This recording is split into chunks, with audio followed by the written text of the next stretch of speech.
अब यहाँ पर देख सकते हैं हमारे पास MS वर्ड का एक ब्लैंक पेज है और अगर हमें यहाँ पर हिंदी और इंग्लिश दोनों चीज़ों में कुछ टाइप करना हो, जैसे मैं आपको यहाँ पर करके दिखा देता हूँ कि नमस्कार दोस्तों, आपका स्वागत है। अब मुझे यहाँ इंग्लिश में माई बी गाइड लिखना है, तो उसके लिए मुझे हिंदी के बजाय यहाँ पर कोई भी एक इंग्लिश फ़ॉन्ट सेलेक्ट करना होगा।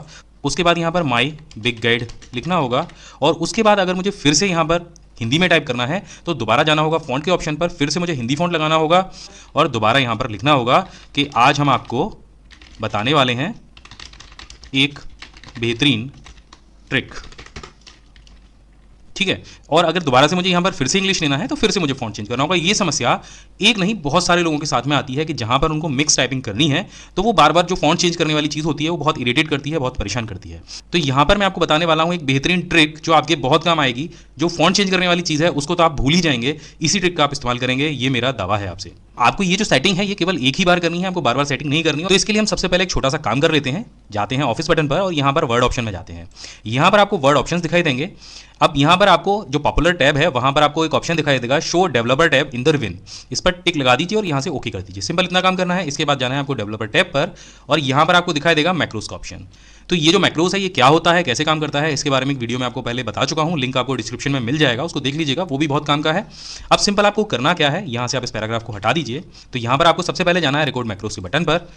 तो यहाँ पर आपको कुछ इस तरीके का डायलॉग बॉक्स दिखाई देगा। यहाँ पर लिखा होगा असाइन मैक्रो टू। तो आपको बटन पे नहीं जाना है, आपको जाना है कीबोर्ड पे। इसको सेलेक्ट कर लीजिए। तो यहाँ पर आपको आ जाएगा कस्टमाइज कीबोर्ड का ऑप्शन और यहाँ पर आपको दिखाई देगा प्रेस न्यू शॉर्टकट की का ऑप्शन।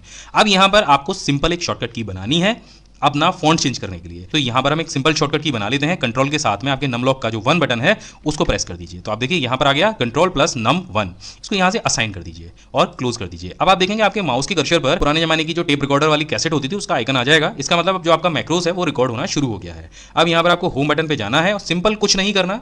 अगर इंग्लिश फॉन्ट लगा है तो यहाँ से हिंदी को सेलेक्ट कर लीजिए।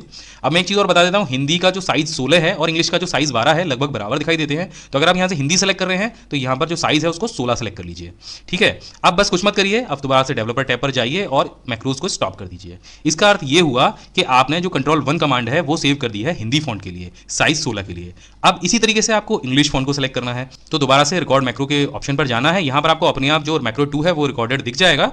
यहाँ से कीबोर्ड को सेलेक्ट कीजिए और यहाँ पर आप सेलेक्ट कीजिए दूसरी शॉर्टकट की, यानी कंट्रोल 2 हम यहाँ पर सेलेक्ट कर लेते हैं और इसको भी असाइन कर देते हैं। यहाँ से इसे क्लोज करते हैं। दोबारा से जो मैक्रोस है वो रिकॉर्ड होना शुरू हो गया है। बस आप होम बटन पर जाइए और यहाँ से हिंदी के बजाय इंग्लिश फॉन्ट को सेलेक्ट कर लीजिए। जैसा कि मैंने बताया था कि हिंदी का 16 और इंग्लिश का 12 आपको फॉन्ट सेलेक्ट करना है। तो यहाँ पर हम इसका साइज़ जो है वो कम कर लेते हैं ताकि बाद में आपको फॉन्ट का साइज़ जो है छोटा बड़ा ना करना पड़े। बस सिंपल इतना काम करना है और उसके बाद डेवलपर टैब पर जाकर यहाँ से इस मैक्रोस को स्टॉप कर देता है।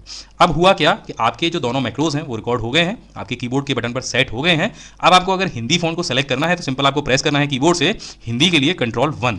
तो आप देखेंगे ऊपर जैसे ही मैंने कंट्रोल 1 को प्रेस किया तो आप देखेंगे देवलेस 10 और यहाँ पर आप देखेंगे कि 16 जो फॉन्ट है वो आ गया है। इसके बाद अगर मुझे इंग्लिश में टाइप करना हो तो कंट्रोल 2 को मैं प्रेस करूंगा तो यहाँ पर आप देखेंगे एरियल का 12 फॉन्ट आ गया है। टाइप करके देख लेते हैं, देरी क्यों करते हैं। यहाँ पर हम कंट्रोल 1 को प्रेस करते हैं, आपका स्वागत है, और कंट्रोल 2 माई बिग गाइड। इसके बाद कंट्रोल 1 स्मार्ट क्लास में।